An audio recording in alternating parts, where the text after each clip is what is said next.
السلام عليكم، نتمنى تكونوا بخير وعلى خير. شوفوا وصلوني هاد الموات هادو من المغرب، موس حاده. انا عمرهم ما كانوا عندي الصراحه الله. قالت لي اختي واش ما عندكش موس حاده؟ قلت لها لا. على ضروري؟ قالت لي ويلي ضروري.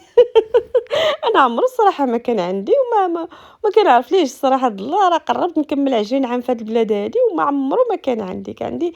عندي نوع اخر اللي كنعتمدو كيعجبني، دوك اللي عنده دوك السنينات، حيت كنخاف حتى على بناتي لا يقيسهم الموس ولا شحال، لان هذا الصراحه راه ماضيين ما شاء الله. شوفوا اول مره غنقطع به راه ما عرفت ليش. كنجبد وكنقطع بجوج. ما علينا، المهم كنقطعوا ديك الحيمه.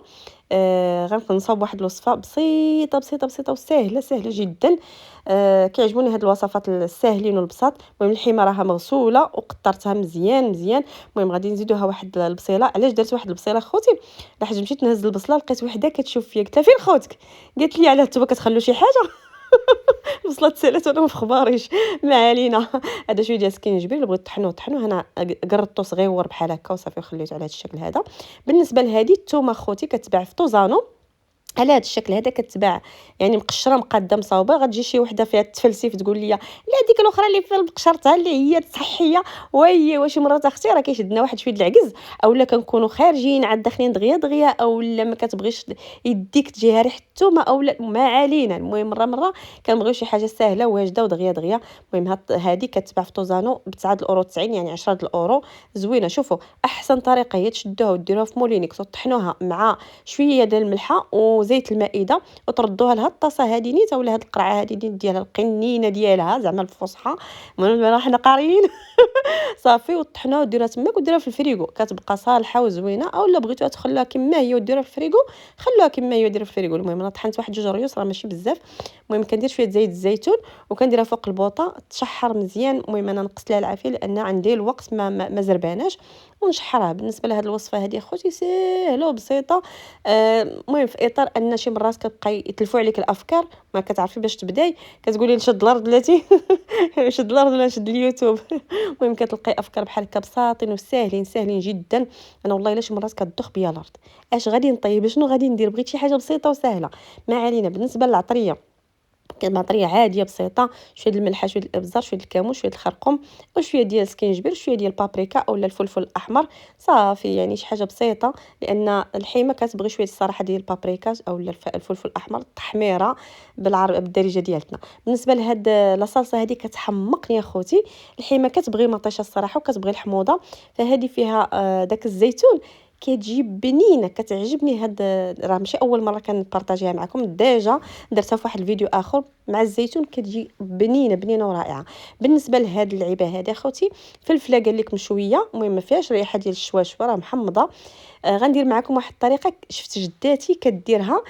هذيك الماء اللي مرقده فيه سوا الفلفله سوا الفلفله الحاره اولا الحلوه اولا خيزو اللي هو الجزر اولا الزيتون اولا الحامض، داك الماء ديالو كديروه شويه في المرقه. والله العظيم اخوتي لا اول مره غنشوف هاد الطريقه هذه، شفت جداتي دارتها.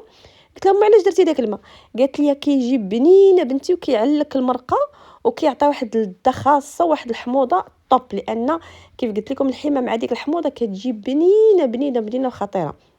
والله العظيم لهاد الطريقه هذه شفتها عند جداتي وكنديرها. بالنسبه للماء اللي كنرقدوا فيه الخيار اولا الفلفله، ها صحاباتي صحاباتي دائما حاضرين وبقوه وهما اللي كيبننوا. انا عارفه وحده فيهم غتقول لك هذاك الشيء راه جاك بنين بسببنا.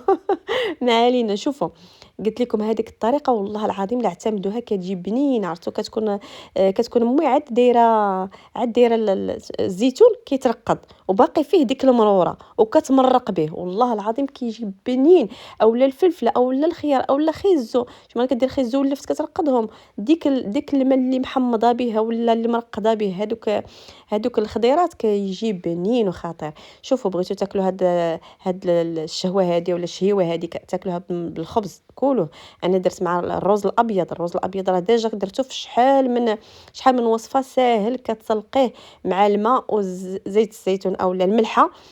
صافي كتسلقوه نص سلقه، كتخويوه من الماء الماء كله كتحيدوه كتردوه في الطنجره وكديروه فوق العافيه، عافيه مهيله شميعه 20 دقيقه وكيكون واجد حبه حبه. المهم التقديم قدموه بالطريقه اللي بغيتو. اللي بغات تقول لي ما درتيش الربيع غنديروا للتزيين في اخر، في الاخر كاع غندير شويه ديال التزيين على هذه الطريقه هذه. كتجي شهيوه سهله وبسيطه ودغيا دغيا كتوجد. واهم من حاجه شوفوا، الا بغيت دوزوها بخبيز دوزوها. غير انا زعما واحد الدكتور الله يرحمه قال لك ها راه توفى هاد الايامات هذه، قال لك لا نبعدوا شويه على الدجاج، نبعدوا شويه على البيض، نبعدوا شويه على الخبز الابيض او لا الدقيق الابيض بكل مشتقاته، يعني فهمتوا اللي هو بريوش وكل شيء. ايوا قلنا علاش لا. بصراحه الله كنعيقوا في الدجاج وكنعيقوا في ديما في ها الصدر ديال الدجاج ها الفخذ ديال قربنا نقاقيو. شوفوا، درت واحد، تفرجت انا واختي في واحد الشهيوه رائعه. المهم هي ماشي مغربيه، وقلنا علاش لا نديروها. قلت لها يلا نديرو، قالت لك تصوريها، قلت لها لا. انا ما عارفاش كي غتخرج. عرفتي شي حاجه ما كتكونش ديالنا، ما كنكونش ثقه في راسي، كنهضر وكنتفتف. فقلت لها شوفي انا غنصور غير الشكل النهائي. وقلت علاش لا نشارك معكم الشكل النهائي ديالها. شوفوا هي كورجيت معمره بالروز والكفته. وما نكذبش عليكم، عرفتي خصنا الكورجيت الصغيره، والكورجيت الصغيره ديك اللي لونها مفتوح صعيب تلقاوها هنايا. انا كنهضر على ايطاليا، صعيب تلقاوها هنايا. واخا هكاك جبنا ديك الكورجيت اللي لونها مفتوح، واخا كبيبره شويه ماشي مشكل. حليناها خويناها عمرناها بالروز والكفته، واحد الاكله رائعه والله العظيم. الا غير تفرجنا فيها وعجباتنا وعرفتي جات بنينه بنينه. انا ما صورتش معكم التفاصيل اخوتي. قلت نشوف الشكل النهائي عندنا. المهم جات رائعه والطريقه سهله وبسيطه. المره الجايه ان شاء الله غنشاركها معكم باذن الله تعالى. هذه اللي كتحط راها اختي، انا كنصور. المهم كورجيت جات بنينه بنينه بنينه. راه كيف قلت لكم، عاودت تسمحوا لي كنعاود الهضره. الروز والكفته، وشوفوا هاد الطريقه هذه راه دارتها مولات الوصفه الاصليه، راه كتمرق بحال هكا. مع انا موالفه كنشوف الفيديوهات الاخرين كيحطوا كيقول لها الكوسه معمره اللي هو الكورجيت او القرع الاخضر، كيحطوه عادي. هذيك لا، هذيك مرقات على هذا الشكل هذا، حنا راه حمرناها. المهم ورق العنب حتى هو معمر بنفس الشيء. الروز والكفته والدبس الرمان والبهارات السبع ولا ما عرفتش كيقولوا لهم. عرفتي جات واحد الاكله بنينه بنينه بنينه. المهم راه سميتو البطاطا تفرتات لينا ما تضحكوش. اللحم بقى مخبع لتحت. المهم كتجي اكله رائعه. شوفوا والله العظيم لا هي اللي مرقات بحال هكا، مرقات مولات الوصفه مرقات على هذا الشكل هذا. شافت فيا اختي، شفت فيها قلت لها هيا بينا. شو نتقداو ونديروها. عرفتي اكله رائعه ما شاء الله. بهذيك المرق كتجي، شوفوا كيفاش كتجي من الداخل. ما كيجيش الروز ناشف اولا الكفته ناشفه، كيجي ميدم وبنين بنين بنين، ما يمكنش شحال زوين. تفكرتوا. وشوفوا كيف كتجي القرع الاخضر كيجي بنين ومعمر، ما يمكنش شحال زوين. راكم عارفين الخضره معمره بطريقتهم اولا بطريقه الخليجيين كتجي خطيره الصراحه. الله يعطيهم صحيحتهم. شوفوا كيفاش كتجي الرز من الداخل، راه ميدم. وداك الربيع مع داك الشبت، عرفتوا الشبت داك الورق ديال البسباس كيجي بنين ما شاء الله. شوفوا كيفاش دايره هاد القرع الاخضر معمره. غنديرها لكم في المرق ديالها. المهم تجربه. شي نهار ان شاء الله ندير معكم التفاصيل. كنتمنى يعجبكم الفيديو. شكرا على المشاهده والى اللقاء.